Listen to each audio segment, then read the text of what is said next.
dengan kebijaksanaan yang kita miliki, kita semua mampu menghancurkan kekotoran batin kita semua, kilesa-kilesa kita semua.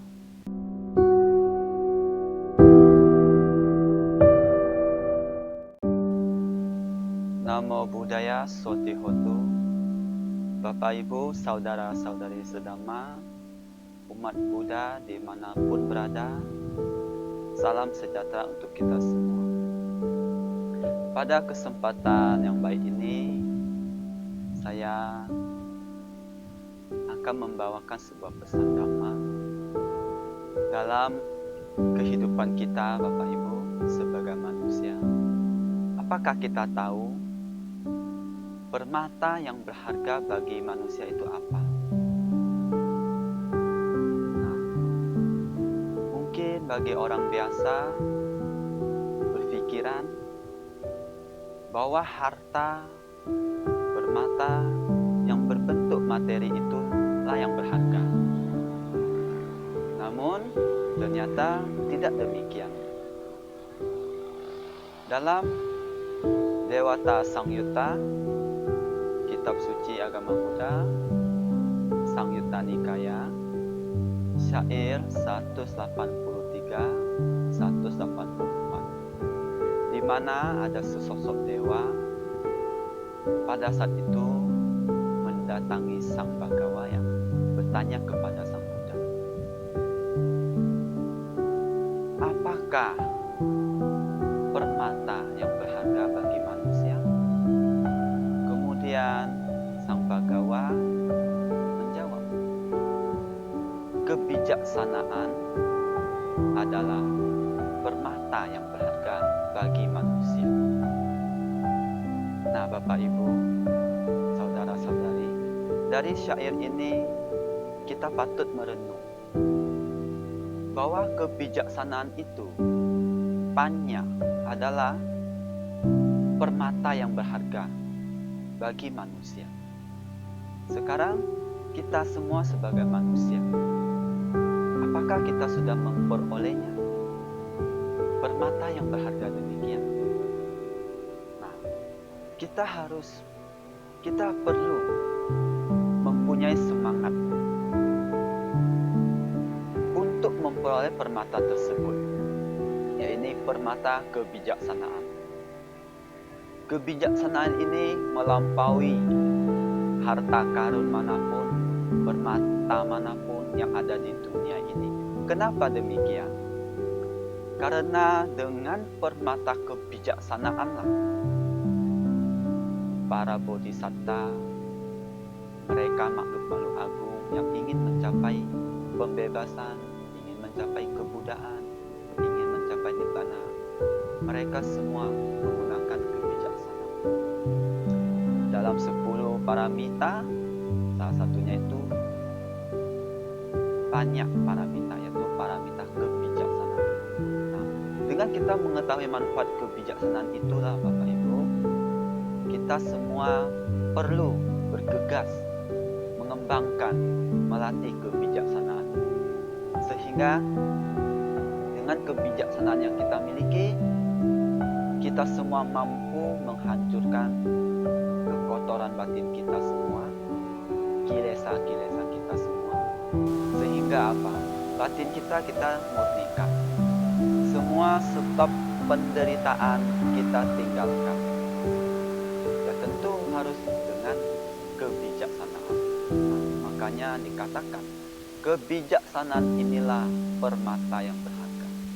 Siapapun di dunia ini, apakah dia manusia atau para dewa, yang ingin mencapai kebijaksanaan agung, ingin mencapai kebebasan, hendaknya mengembangkan kebijaksanaan atau panya.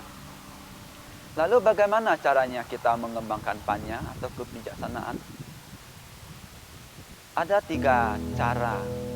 Pertama, mungkin Bapak Ibu, saudara-saudari sudah pernah mendengarnya, yaitu melalui mendengar. Dikatakan mendengar, ya, seorang Sotapanna dia memahami Dhamma ketika mendengar. Itu banyak cerita dalam suta menjelaskan demikian.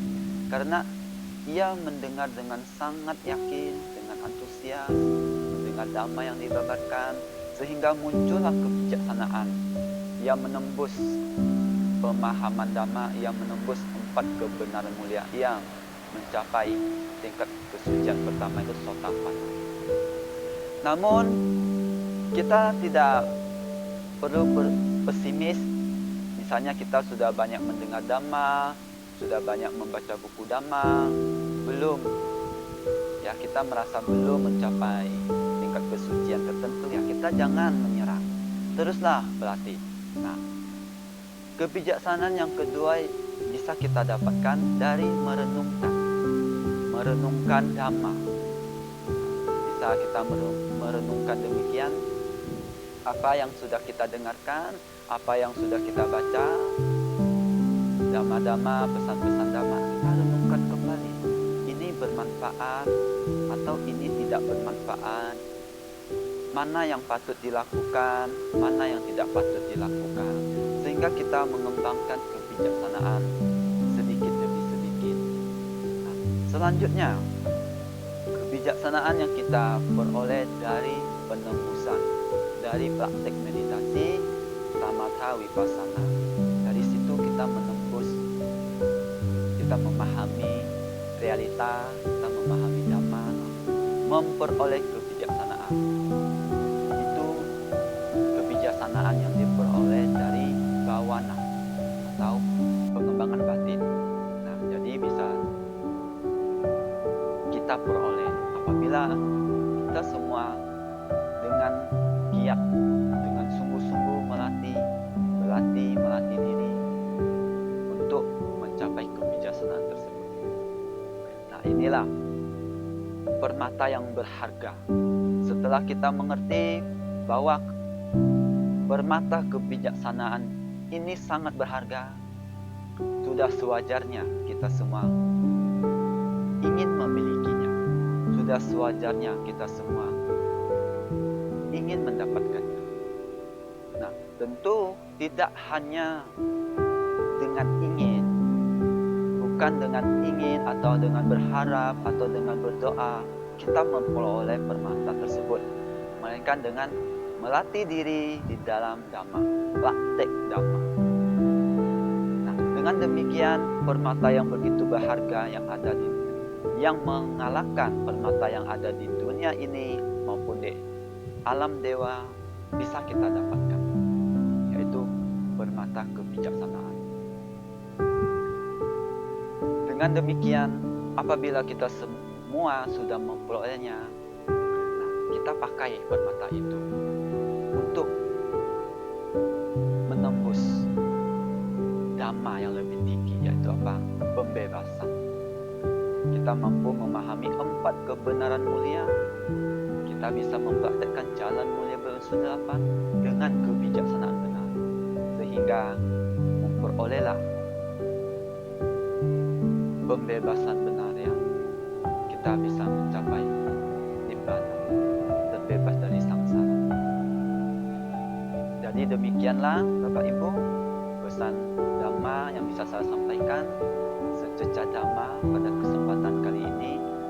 Semoga dengan pesan-pesan dhamma singkat ini kita semua bisa lebih giat lagi untuk praktek dhamma, lebih bergembira lagi dalam melaksanakan dhamma, melatih dhamma dalam kehidupan kita sehari-hari.